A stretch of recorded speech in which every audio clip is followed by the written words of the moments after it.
Assalamu alaikum children. Welcome to the science class for the grade 4. In today's video we are going to revise lesson number 11, air, water and weather. We will continue this lesson with the topic water cycle today.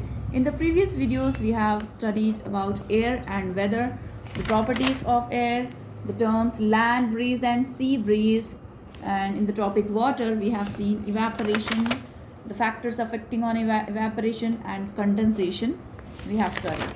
Okay, in today's video we will study about water cycle. What is water cycle?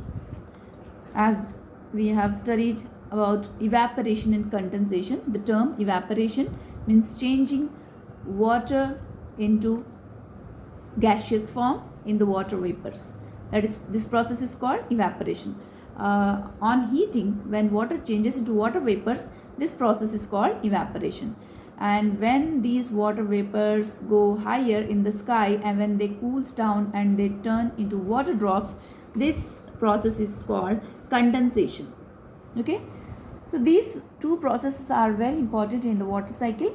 Actually, water cycle is the cycle of water between the land and atmosphere which takes place naturally. Okay, continuous evaporation and condensation in nature cause rainfall.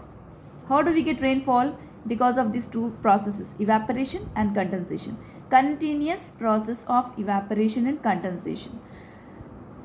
Okay, when these water vapors cools down, when they go higher in the sky, they form clouds, they form water drops. Then when these clouds become heavy, they fall in the form of rain on the earth.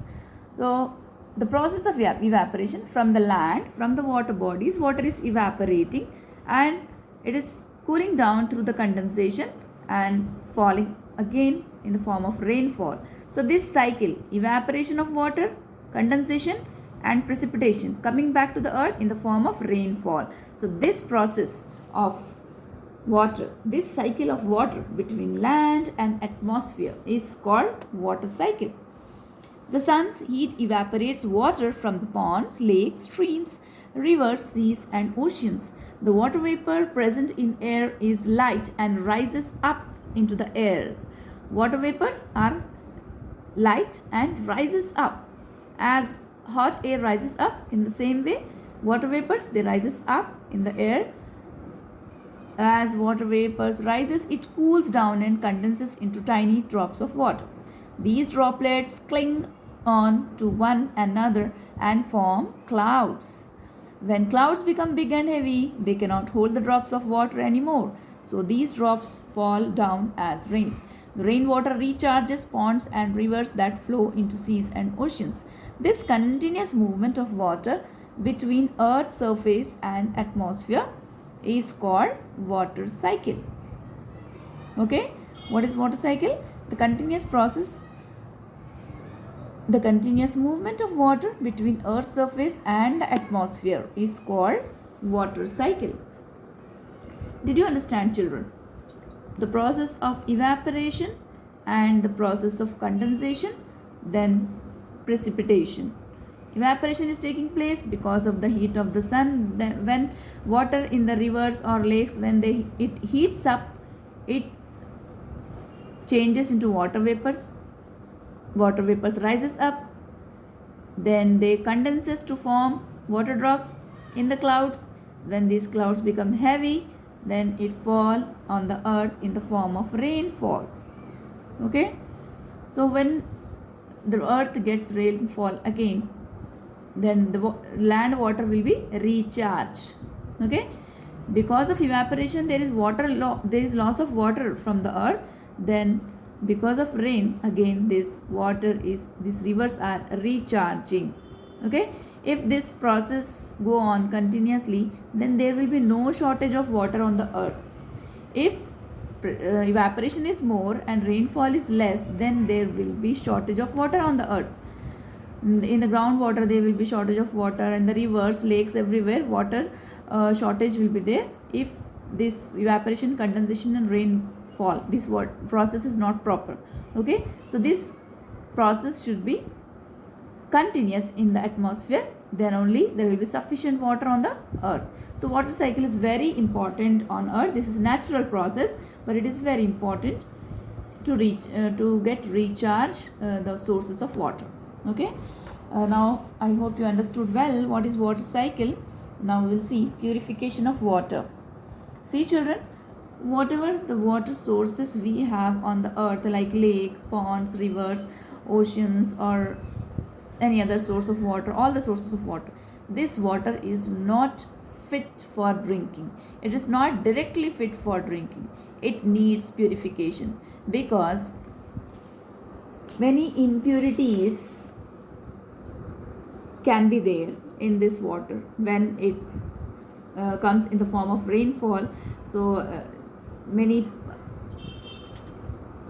the elements which are impure, the impurities or the pollution, many pollutants will be added in that. So this water is not safe for our health and it is not fit for drinking. So we need to purify it. For making it fit for drinking, we need to purify it. Otherwise, if we drink the contaminated water directly from the rivers or ponds, then we may fall sick. Okay, so we need the purification. Let's see some methods of purification of water. See children, what happens to the rainwater when it falls on the earth's surface?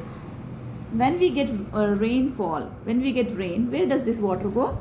Some of the water will be collected in the lake, in the ponds, in the rivers, and some water will be absorbed by the earth and it goes in the groundwater. Okay, and some water will be entering into the streams, ponds, lakes, rivers, seas, and oceans. Some rainwater absorbed by the soil, it seeps into the soil and collects under the ground. This water is known as groundwater, the water which is absorbed by the earth and stored as the groundwater. That is called groundwater. We dig wells, hand pumps, and tube wells to get groundwater. So mostly our source of water is groundwater. Through the bore wells in our houses, in our areas, we get water from these hand pumps, tube wells. That water is actually groundwater. Let us follow the path of rainwater as it flows down. Rainwater is pure. However, poisonous gases released by the vehicles and factories get mixed with the rain and make it dirty. So rainwater will be pure, but some impurities and some pollutants will be mixing in that and they make it polluted. So this contaminated water is not good for our health. This polluted water flows into water bodies and pollutes them as well. In the water from water bodies, it will be contaminated. So this water is not safe for drinking. It contains soluble and insoluble impurities. It may also contain germs. So this makes the water unfit for drinking. So we have some purification methods here: sedimentation and decantation, filtration, boiling, chlorination. So these all methods we will see in detail in the next video. For today's video, we will